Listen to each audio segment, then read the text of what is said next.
Halo sedulur-sedulur, bertemu lagi dengan saya di channel Catur Nugroho. Terima kasih yang masih menonton video saya dan setia di channel ini. Kali ini dalam tema mengenal tokoh wayang. Jadi udah beberapa waktu saya tidak upload tentang pengenalan tokoh wayang. Tapi perlu diketahui bahwa dalam segmen ini mengenal tokoh wayang ini saya menjelaskan tentang nama-nama wayang dalam pakeliran terutama gaya Surakarta itu secara dasar. Jadi hal-hal yang mendasar ini saya buat khusus untuk pemula atau pecinta wayang kulit ya. Jadi tidak untuk seniman profesional.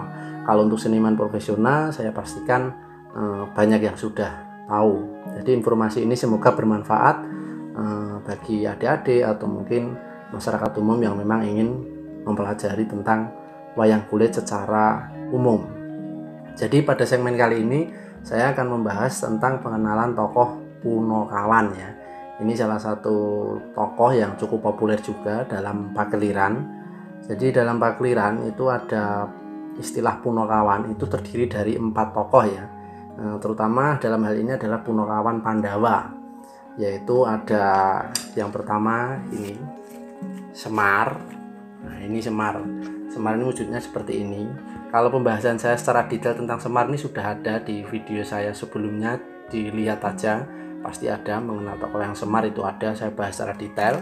Tapi kalau di sini akan saya bahas Punokawan. Jadi secara keseluruhan Punokawan itu ada siapa saja. Yang pertama itu ada Semar.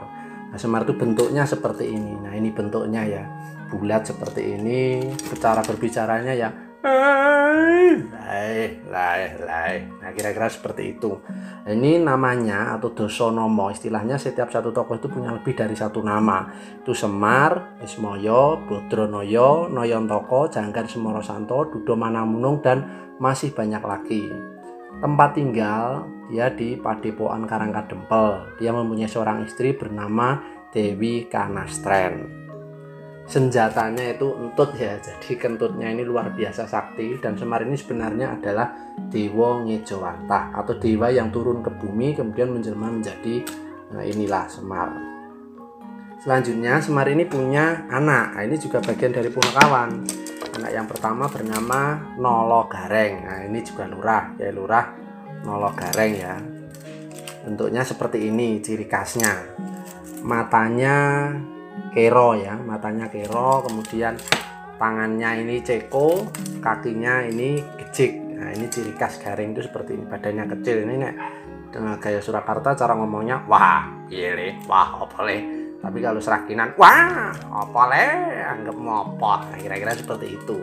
Nah, ini nama lainnya juga banyak atau dosonomonya. Ini ada Bambang Sukodadi, Pancal Pamor, Coprowongso, Nolojoyo, Pegat Wojo, Wiryat Mojo, Brojo Lintang, Ronggo Cetut, Kudo Parewono, Daskaryono. Nah, ini namanya cukup banyak juga ternyata Gareng ini. Nah, bentuknya seperti ini. Dia itu sebenarnya dulunya tampan. Dia dari Pertapan Buluk Tibo. Dulu dia sangat tampan dan sakti. Dia menantangi satria-satria itu dan suatu ketika bertemu seorang satri yang akhirnya jadi Petro adiknya ini. Akhirnya mereka perang jadi jelek semua. Oleh karena itu kemudian mereka diangkat anak oleh Semar.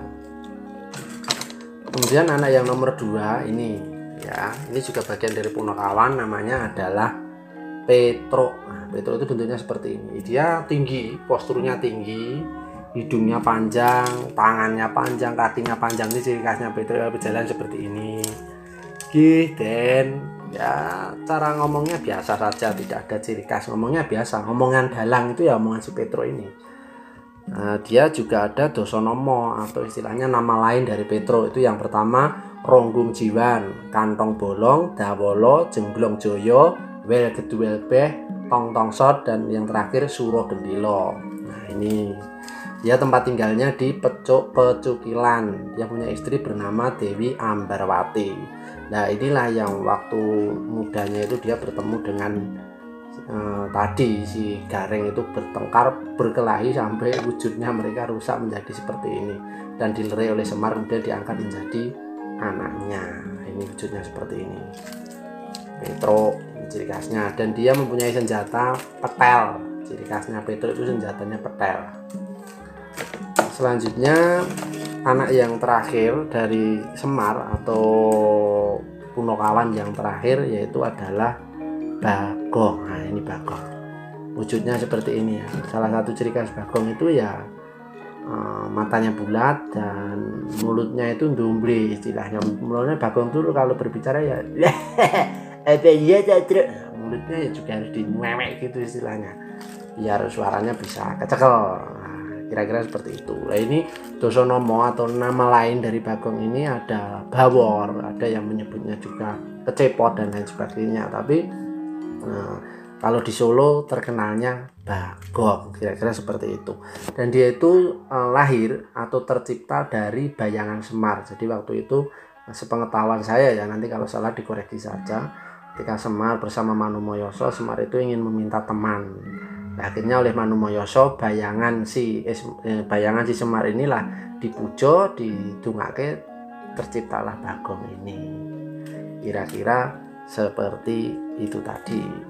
Oke, jadi dari pengenalan tokoh wayang ini tadi semoga bermanfaat. Nah, ini wujudnya seperti ini. Ada banyak sekali model bentuk ya, tapi secara keseluruhan bentuknya identik seperti ini. Semar seperti ini, ciri khasnya Garing juga seperti ini, kaki kecik, motokero, tangannya ceko, kemudian Petro itu hidungnya panjang, tangannya panjang, Bagong mulutnya seperti ini. Jadi ini hal dasar yang melekat pada Punokawan, terutama Punokawannya para Pandawa, karena di pihak Sabrang atau di pihak musuh itu juga ada istilahnya Punokawan, itu ada Togok dan Bilung. Nanti akan saya bahas di video selanjutnya.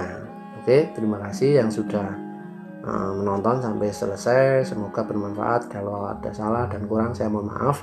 Kalau mungkin ada yang mau request tokoh apa lagi yang saya bahas untuk pengenalan tokoh wayang, silahkan tulis di kolom komentar. Salam budaya, salam pewayangan, sampai ketemu lagi di video-video saya selanjutnya. Matur nuwun.